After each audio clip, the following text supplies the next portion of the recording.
Alabama at Georgia is another massive game. I told you, week 5 is fun. Week 5 has so many games that are going to be really exciting, and Alabama and Georgia is just one of them. Georgia is a 3-point favorite at home, and this is a big one for both sides. You have opportunities for both quarterbacks to make a name for themselves. It seems like deja vu, but we have talked about both of these teams ad nauseum all year. We talked about what Alabama can do to win a big game. We talked about what Georgia can do to win a big game. Georgia comes away with that big win over Tennessee. They found a way to survive on the road.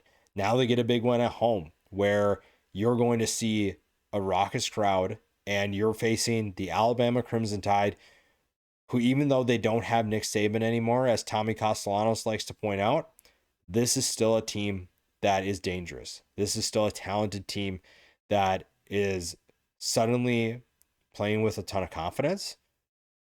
After the Florida State loss, you have to give Alabama credit for rediscovering their confidence and rediscovering how to win football games. Now, it does help when you don't play a team like Florida State. You play a bunch of bad football teams, but at least they're doing it against bad football teams. Because if they would have struggled, I don't think this line would be as close as it is.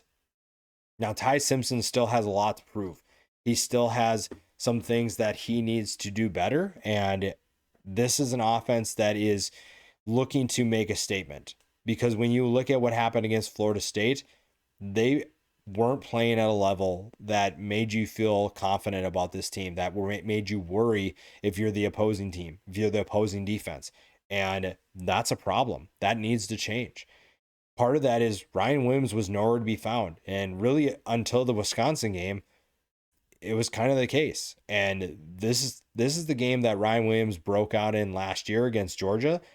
And we're trying to see if he can be more consistent. So far, Jeremy Bernard has been the only consistent player on this offense. He has been the most reliable player.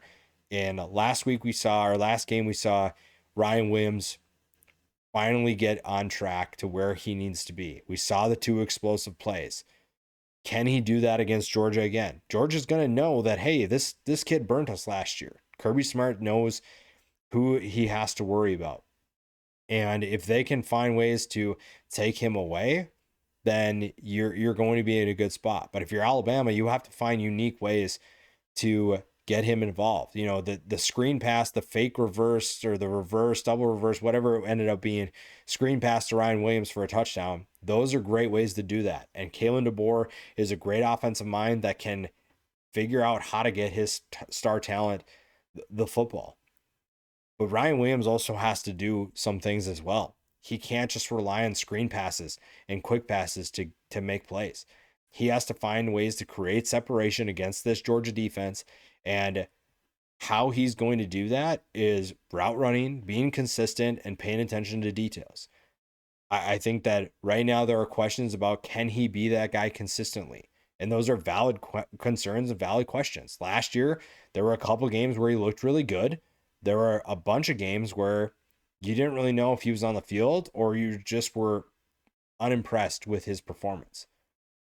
So this is a big opportunity for him to once again show that, hey, I am a problem for the Georgia Bulldogs and I can be a consistent threat for this team.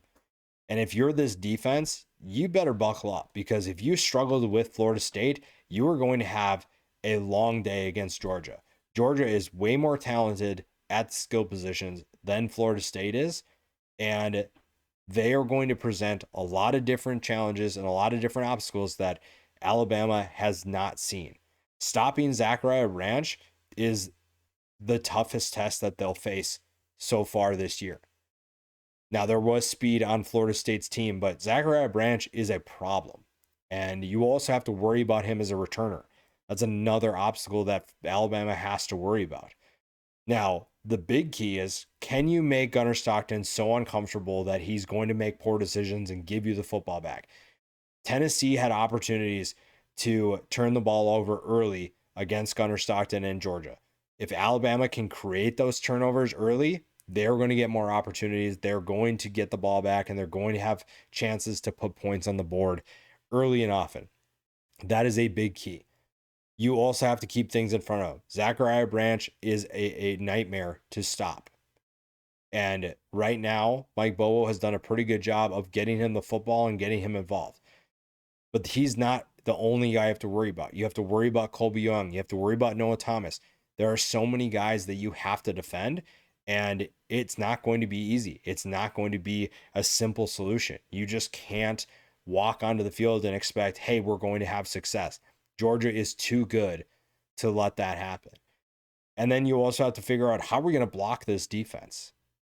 How are you going to make sure that Ty Simpson has the comfort? Because this is a defense that is hungry for success. That being said, Georgia's got to figure out, how do we not give up explosive plays? Because Tennessee had a number of big plays, and you have explosive players in Bernard and Williams that can do what Brazzell and that Tennessee offense did to you. That is something that Kirby Smart has been trying to figure out for the last couple of weeks, and we're going to see how well it works for them. We're going to see how easy it is for them to get back on track. Or is it going to be another long game where Alabama's just putting up points? That's a big question. But it's also an exciting opportunity for the teams that are playing in this game and the guys that are going to be able to step up in that way. Georgia being at home, to me, though, is the big difference here. I think that I have a lot of questions still about Alabama. Just because they beat up on bad competition doesn't mean they're all of a sudden a different team. This is still the same team that lost to Florida State. The problem is that Georgia doesn't look invincible either. So that's why this game is, the line is 3 points. I do think that Georgia is going to win. I think, again, the last couple of weeks haven't really done anything to change my perception of Alabama. I've seen Georgia do it. I've seen Georgia do the things that I expect them to do, and also what they need to do to be a contender. Alabama has not done that yet. If Ryan Williams can be consistent, that's going to be a good step in the right direction. But I think that the Bulldogs are just the better team right now, and Alabama is just not going to have what it takes to be able to compete in this one and win this game.